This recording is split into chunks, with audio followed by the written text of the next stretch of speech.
Sourate 23. Al-Mu'minoun, les croyants. Au nom d'Allah, le tout miséricordieux, le très miséricordieux. Bienheureux sont les croyants en vérité, qui prient avec recueillement et humilité, se détournent dignement de toute futilité, s'acquittent de l'aumône légale par charité, et préservent vertueusement leur chasteté, n'ayant de rapport qu'avec leurs épouses ou leurs esclaves, auquel cas ils ne sauraient être blâmés. Contrairement à ceux qui recherchent d'autres relations, qui seuls sont coupables de transgression, qui ne trompent jamais la confiance placée en eux, honorent fidèlement leurs engagements et accomplissent leurs prières assidûment. Ce sont eux les héritiers, qui hériteront les hauts lieux du paradis où ils demeureront pour l'éternité. Nous avons en vérité créé l'homme à partir d'une essence d'argile, puis sa descendance d'un liquide insignifiant, placé dans un réceptacle sûr.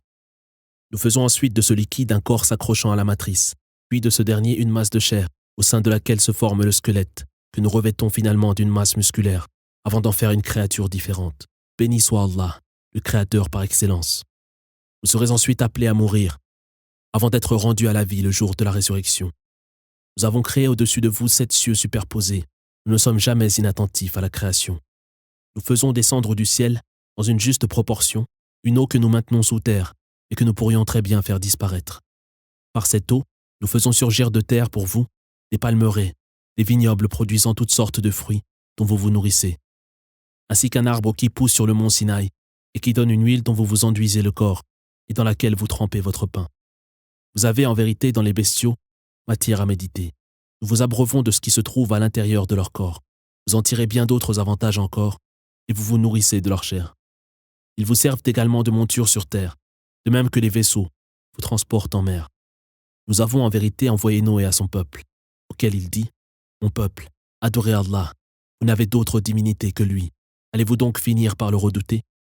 Les notables de son peuple, qui avaient rejeté la foi, dirent « Ce n'est qu'un homme comme vous, qui veut seulement s'élever au-dessus de vous. Si Allah l'avait voulu, il aurait fait descendre des anges. Nous n'avons rien entendu de tel chez nos ancêtres les plus éloignés. Ce n'est en vérité qu'un possédé. Supportons-le quelque temps encore. » Noé dit « Venge-moi, Seigneur, de ce peuple qui me traite d'imposteur. » Nous lui avons révélé « Construis l'arche sous nos yeux et selon nos instructions. Puis le jour où sur notre ordre, l'eau se mettra à jaillir de toute la surface de la terre, tu embarqueras dans l'arche un couple de chaque espèce, ainsi que ta famille, excepté ceux contre qui notre arrêt a déjà été prononcé, et cesse d'intervenir en faveur de ces impies, qui sont condamnés à périr engloutis.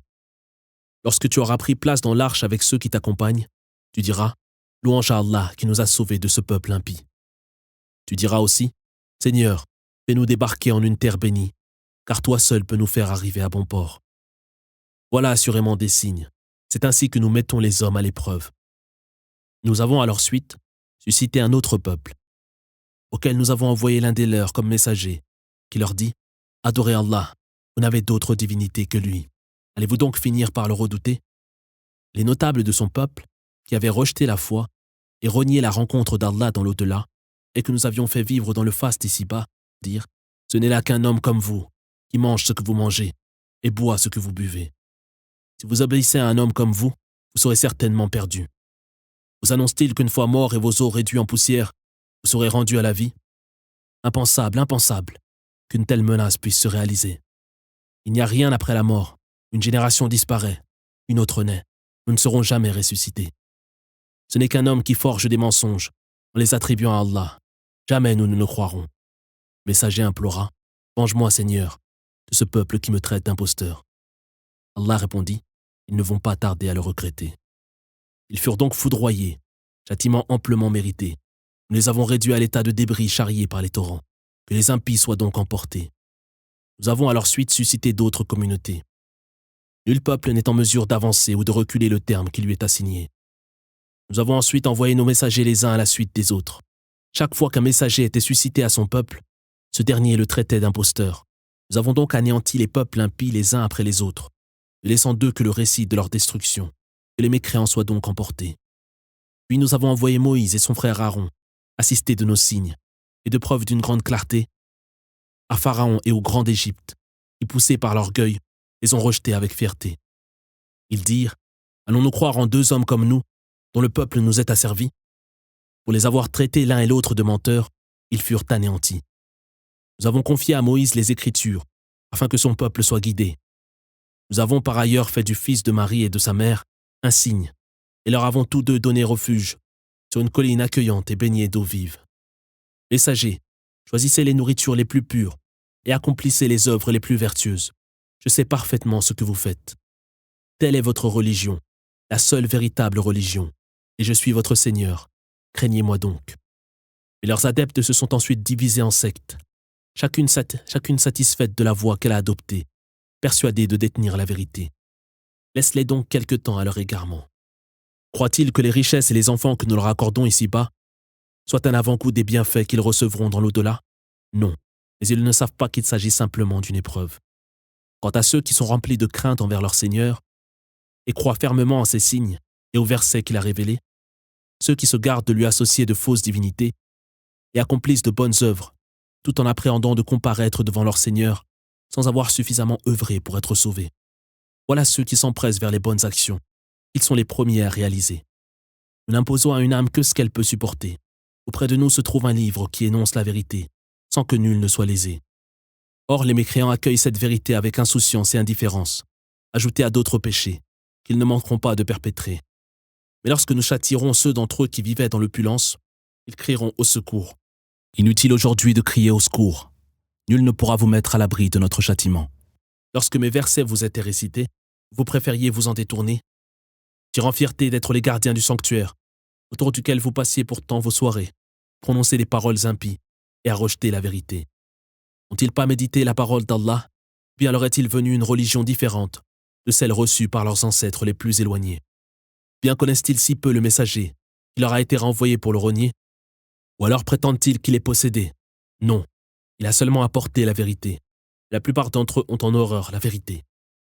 Si la vérité devait être pliée à leurs désirs, les cieux, la terre et tous ceux qui les peuplent seraient livrés au chaos. Nous leur avons en réalité apporté un message édifiant qui fera leur gloire en leur renommée, mais dont ils préfèrent se détourner. Ou bien réclames-tu une récompense? Mais la récompense de ton Seigneur, le plus généreux des pourvoyeurs, est bien meilleure. Tu ne fais en vérité qu'appeler les hommes à suivre le droit chemin dont s'écartent ceux qui ne croient pas en l'au-delà. Si, par miséricorde envers eux, nous les avions délivrés de leur souffrance, ils auraient persisté aveuglément dans l'impiété. Le châtiment que nous leur avons infligé ne les a pas autant incités à se soumettre à la volonté de leur Seigneur, ni à l'implorer avec humilité. Mais lorsque nous les soumettrons à un terrible châtiment, ils seront totalement désespérés. C'est lui qui vous a doté de l'ouïe, de la vue et de l'entendement, mais vous êtes si peu reconnaissants. C'est lui aussi qui vous a créé et dispersé sur terre, et c'est vers lui que vous serez rassemblés. C'est lui qui donne la vie et la mort, et qui fait alterner le jour et la nuit. Êtes-vous donc incapable de raisonner? Ils se contentent en vérité de répéter les arguments avancés par leurs devanciers, disant: serons-nous une fois morts et nos os réduits en poussière ressuscités? Voilà une menace que nous avons déjà entendue, ainsi que nos ancêtres avant vous. Ce ne sont là que légendes du passé. Demande-leur, à qui appartiennent la terre et tous ceux qui la peuplent, si vous le savez? À Allah, répondront-ils.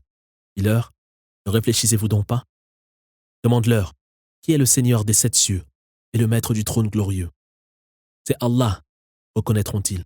Dis-leur, n'allez-vous donc pas le redouter? Demande-leur encore, qui règne en maître absolu sur la création, qui accorde sa protection à qui il veut, et dont nul ne peut être protégé, si vous le savez? C'est Allah, admettront-ils. Dis-leur, comment avez-vous pu ainsi perdre toute raison? Nous avons bel et bien apporté la vérité à ces impies, qui pour leur part ne font que mentir. Allah ne s'est pas donné d'enfant, et il n'y a pas d'autre Dieu avec lui, sans quoi chaque divinité exercerait sa souveraineté sur sa création, et chercherait à soumettre les autres à sa domination. Gloire donc à Allah, que leur blasphème ne saurait atteindre. Lui qui connaît le monde visible, comme le monde invisible, est bien au-dessus des fausses divinités qu'ils associent à son culte. Dis, si tu dois, Seigneur, me montrer le châtiment dont ils sont menacés, veuille, Seigneur, ne pas m'associer au sort de ces impies. Nous sommes en vérité parfaitement capables de te montrer ce dont nous les menaçons. Rends le bien pour le mal, nous connaissons parfaitement leurs allégations. Et dis, j'implore, Seigneur, ta protection contre les tentations des démons, et me mets sous ta protection, Seigneur, contre les infâmes suggestions. Lorsque la mort se présente à l'un d'entre eux, il dit, Seigneur, rends-moi la vie, afin que je puisse accomplir les bonnes actions que j'ai délaissées. Sûrement pas, ce ne sont là que des mots. Ils en seront empêchés jusqu'au jour où ils seront ressuscités. Le jour où il sera soufflé dans la corne, nul ne pourra se prévaloir de ses liens de parenté, et nul ne sera sollicité. Bienheureux en vérité, ceux dont la balance penchera du bon côté. Quant à ceux dont la balance penchera du mauvais côté, ils auront perdu leurs âmes et seront voués à la géhenne pour l'éternité. Les flammes de l'enfer leur lécheront les visages, qui seront totalement crispés. N'avez-vous pas renié mes versets qui vous étaient récités, leur sera-t-il lancé. Ils diront, Seigneur, notre funeste destin a été plus fort que nous. Nous étions totalement égarés. Fais-nous sortir, Seigneur, de l'enfer. Si nous revenons à nos errements, nous ferons preuve de la plus grande iniquité. Il dira, demeurez-y dans l'humiliation, sans plus jamais me parler. Une partie de mes serviteurs disait, Seigneur, nous avons la foi, veuille nous accorder ton pardon et ta miséricorde, qui est sans égale. Mais vous les avez tournés en dérision, au point d'en oublier ma révélation, occupés que vous étiez par vos moqueries. Je les récompense aujourd'hui pour leur constance, en leur accordant la félicité éternelle au paradis. Il leur demandera, combien d'années êtes-vous demeurés sur terre? Ils répondront, nous y sommes restés un jour, ou moins d'une journée. Interroge donc ceux qui tiennent les comptes. Il dira, vous n'y êtes demeurés en vérité que peu de temps, si seulement vous saviez. Pensiez-vous que nous vous avions créé en vain et que vous ne seriez jamais ramenés à nous? Exalté soit Allah, le seul et véritable souverain. Il n'est de divinité digne d'être adoré que lui, maître du trône sublime. Quiconque sans se fonder sur la moindre preuve invoque une autre divinité avec Allah devra en payer le prix auprès de son Seigneur. Il n'y a point de salut pour les impies.